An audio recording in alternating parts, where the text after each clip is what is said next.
Hello everyone and welcome to the 25th Sofia International Film Festival Talks. This year at our anniversary, once again, we are developing in a way that we never thought possible or needed. We always imagined that this day would come in great celebrations full of fireworks and so on, but no, actually it's coming in the form of evolution. This is our second hybrid edition showing films both at cinemas and online so that you can watch them as you see fit. The one thing that we miss about film festivals the most, of course, is not maybe the films themselves, rather as the meetings and the opportunities to talk and discuss the films with their authors from all over the world. So we are bringing you the authors to your place. Today we have the great pleasure of talking with Bariş Sarhan, director of the film The CEMIL SHOW, part of the international competition. Hello, Bariş. Hello, Stefan. How are you, Bariş? Where are you now? I'm really great. I'm in Istanbul. It's a rainy Istanbul day. But I'm really great to talk with you because we have a similar culture, and I'm really curious about what you think and what the audience will think about CEMIL. I'm really curious to hear that too, but let's pretend that we don't know. in a way. Yes. But let's start from the very beginning. Your film has a certain comedic aspect to it. Something that is rather not well. It's not that often that we see good comedies from the Balkans, and Turkey in the recent years has a great industry of comedies, of commercially successful comedies like the films of Cemil Mas, for instance, but which rarely transcend the border. But here we have a serious film with a really important comedic backline, but at the same time an exploration of the influence of B culture in Turkey, and not only on a cultural and on an existential level. So do you really like bad movies? No. It's a really question, I think, because everybody's asking me, do you really a B-movie geek? And I said, no, I am not. So I think it is a great opportunity for me to be not a fan of B-movies, because I can, and because of that reason, I could make a distance with this kind of movies. And so maybe I don't make a really great pleasures to B movies. No, it's not kind of a Tarantino-esque cine geek movie. Everything is for me is existence level in these movies, and so I look at this kind of feelings with this kind of feelings to these B movies. Why a character is so important in those years, and why he is lonely in nowadays.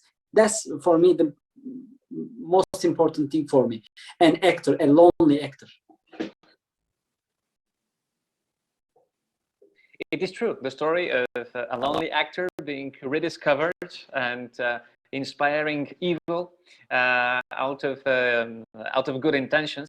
It's an important story, and it is interesting to make a parallel with the film Three Faces by Jafar Panahi, who is also related to the story of a forgotten actress in Iran. So who are the actors, who are the people that we actually forget as a presence in our culture, and where are they? Why do we forget? Yes, maybe it was some of the main reasons that I made this movie. Why someone forgotten, and what they think, how they live when they know that they will die alone, and what happened if a person was so famous in some days, and what happened if he is not in present. These are the things that are really important for me, and I want to make a link between Cemil, the main character, and Turgay Göral, the forgotten actor, with this level, existence level. What happened if nobody cares and if nobody remembers your life, what happened to you? Why it is so important in nowadays, and why we are so why it is so important for us to show ourselves to people that we are intelligent, that we are talented, or we have a good life or something. Why it is so important for me? These are the main themes for me. So I picked a forgotten actor for that, to understand these circumstances. But it is not only the actors that you pick as in terms of storyline. It is interesting to think of popular culture as an instrument of power. Of course, this is a cliche starting with ancient Rome and continuing until nowadays. But we might, of course, always be able to link B-movies culture in Turkey to the ex-regimes and so on. And maybe we should, in a way. Yeah, maybe. Speaking of this, power structures in your film are represented in a really curious way. You really do make fun of the police, of the security, and so on. Do you think that ridiculing, that making fun of power structures in this way, on all of these levels, can lead to any good, especially in the current situation? Yes, I think there's a connection between forgotten and the power, because there is a really interesting news in Turkey. Always, maybe we can say, I always hear that kind of news. A lonely actor died alone in his house or something. It is we hear it from the news. Big channels are really like to make this kind of news. And what says to us this kind of news? Maybe it says to us, be careful. Be careful to your life. You should work. You should be up. You should be. You should do everything not to be like this man, because everyone, when you watch this kind of things, you feel yourself a little bit anxious, and you think maybe, oh, he was really rich, he was really famous, but what happened to him? So I might work maybe more, or I might be stronger. Maybe these powerful structures use this kind of strategies, I don't know, to make us strong, or I don't know if I can it clearly, but these kind of things, let's say. But there is a question that arises because your character is tempted by evil in the end, driven out of his Yes. rebellion against this existential angst that we have. Yes. So Yes. then, is the human condition destined to evil in this case? Yes. Yes. being evil, maybe we can say being strong. I don't know. Maybe in my unconscious. So the main character, Cemil, is a weak man. Nobody cares him. Nobody listens to him. He can't find a way to show himself. So when he meets with that actor, an actor who played villain roles, he made a connection, but this connection maybe is something for him. This connection is not real, I think. The other people maybe doesn't make this connection with an evil guy, because he needs that kind of connection. He needs to find a way to show himself. Maybe sometimes you find a way to work harder, or you find a way to show yourself and to love someone. and make a family. And this guy finds a way to show himself, maybe being evil, being strong, being kidnapped someone or something else. It's a kind of way to show himself. So for our weak character, this is the way that he finds in our film. It's a tragic choice, but in the end, he thinks that I made it in the end. Maybe like taxi driver, or maybe like Joker. No matter of what, I should show myself.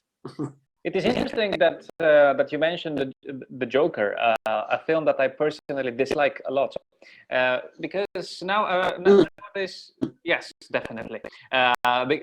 It seems that nowadays the influence of popular culture, of what used to be considered as lower culture, comic books and so on, tends to inspire more and more, let's call them serious films, real, both artistic and philosophical, sometimes explorations.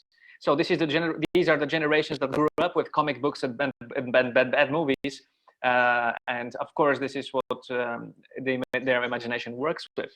But do you think that this also, what do you think, whether this also includes the possibility of actually remaining on the surface of the topics touched? In your film, the use of older films provides the intertextual and intercontextual bulletproof vest against it. But in other cases, it doesn't work this way. So back to the question: do you think that there is also the danger of remaining on the surface?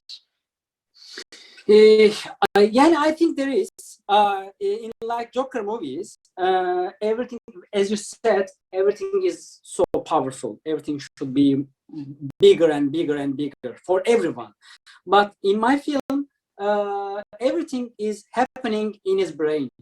Everything happening in his mind, and I want to focus on his mind. In the end of the movie, everything getting darker and getting red and getting maybe more evil and evil. But in a reality, there is no evil thing.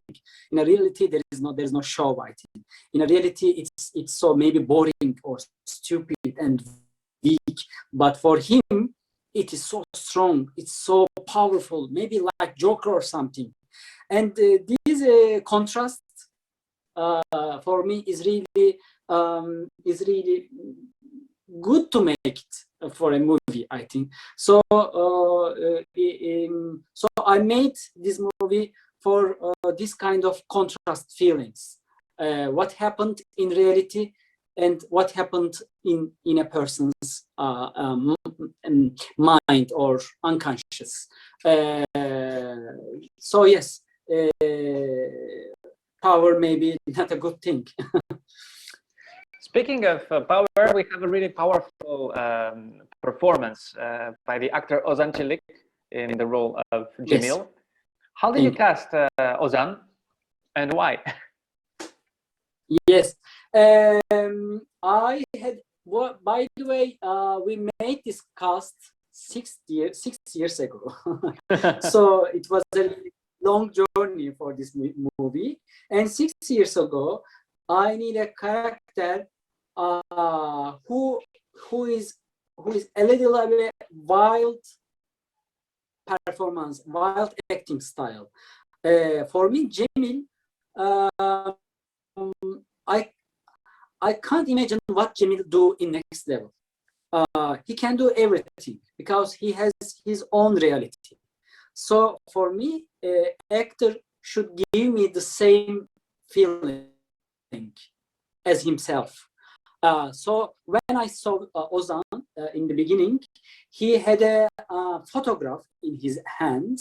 He took it from a magazine, and it was a photograph of a forest. The half of it was burned, the half of it was green, and he took it on the table and he said, I saw Cemil character like this. And this is the only thing that I will say about this character. And I said to him, that's great. That's great for me. I didn't understand, but that's okay for me. Because it means he's thinking about different styles. His brain is different. And Ozan's brain is really different. So it's really important. It was really important for me. And his acting style was unpredictable. We can't understand what he's doing in next level, because he's acting in his unconscious, I think. So I choose Ozan for this kind of reasons. And for him, it was a really hard journey, like me. For 6 years, he waited.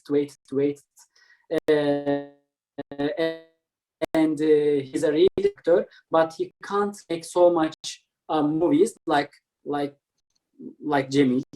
Not like Cemil, but he made a connection because he's an actor. Cemil wants to be actor, and actors has always feel some unconscious anxieties that I should make a movie or something. Yeah. So I think he find a balance between these personal space, personal feelings, and the feelings of Cemil, and he made a really original character. It's a great story, and we have to mention that the whole cast performs wonderfully. Apart from Ozan, also Nesrin Kavadzadze in the character of Burku, and I'm particularly impressed by Fuat Kükik, who is playing the old Turgay Gürel. So this film is also developed out of the short film, The CEMIL Show, 6 years earlier, yes, just like you said. So what changed for 6 years?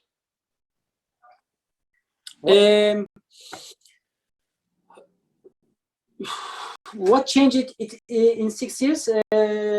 I changed in 6 years. My life changed so much, and I was writing the script in those years, and the script changed so much with me. And when I made this short movie, in the beginning, I had always a featured movie in my head, and in a way I said I should make a short before it, because I should understand the atmosphere, the pace, the editing, the acting style. So I should make a short before it, and it was really a good exercise for me. And when people watch the short movie, everyone says everything, the same thing. It looks like a part of a featured one. So I don't know if it's a good for a short movie or not, but it is good for my intention. Yes, it was exercise for me. Then we made a darker and darker featured one. And it was a good experience for me. I asked myself, I will make it again before a short and then a feature. No, never, because it's really hard to make a short movie as well. So, but in this movie, it was necessary, I think. True. And one last question, back to the social and political aspect of it. I would like to, not to quote, but to paraphrase Wendy Ide, who wrote a wonderful review of the CEMIL Show for the Screen Daily. And her formula of, she formulated it that Turgay Güler, in a way, colonizes the personality of Cemil in a way, in his character, the villain, and so on and so on. Do you believe that actually the evil idols, whether they are prime ministers, generals, or whatever, actually still colonize the minds of different people? We live in a more and more autocratic Balkans and Eastern Europe and Near East. I mean, it's becoming more and more obvious. We see how fascist things turn in Greece. We follow the different things that happen in Turkey, and so on and so on. Is there a warning in your film? Yes. I don't feel that, because but it's not important that I don't feel it, because everyone can read my movie in different styles. But for me, this villain character says something different. In the beginning, I was curious about copy something, fake it until you make it. These kind of things are really important for me. And in our Turkish culture, I know that we don't have so much originality. We are coming from an Eastern culture, and we are trying to be a West culture now. And so in our culture, everything is a copy of a copy of a copy.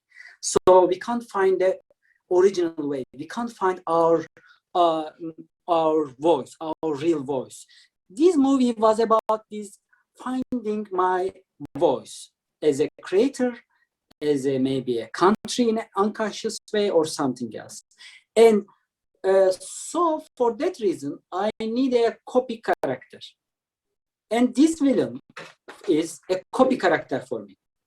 It means like that in Turkish B movies in 60s, everything is a copy of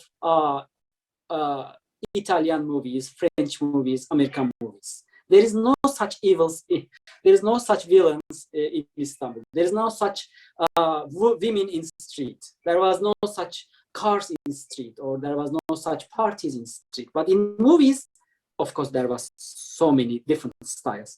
So for me, it's a copy villain. And for Cemil, he's believing his copy villain, and he's being that copy villain. And for me, Cemil is a copy of a copy. And it was really important for me. It is possible to find your voice to become a copy of a copy. So this villain is not a real evil for me in this movie. It's just a fake. So I just want to see the possibilities of being yourself, possibilities of finding your voice in different styles. So my movie is a little bit cartoon movie, as you see. The lighting, the acting, everything is a little bit cartoonish. And I find the real feeling behind that cartoonish movie. So I don't have any idea about political reality, about being violence, being villain, being bad guy, or something else. Of course, someone can see it, but for me, this is not like that. This is like what I say. I don't know. It makes something for you, but this kind of things was really important for me when I started to make it. I think it is also important for us. So I think this is a great invitation for our viewers to come and see the CEMIL Show at Cinema House and online. Thank you, Bashir, for your time and for doing this interview together. It was a pleasure, and I hope that soon enough we will have the chance of actually having a live conversation. Yes, I really wanted to, and thank you, Sofia International Film Festival, to inviting our movie, and maybe next year or some years later we will see each other in real life. Thank you very much. Thank you, Bashir. This was the CEMIL Show, and you stay tuned for the other upcoming conversations in all other categories of the festival. Bye-bye.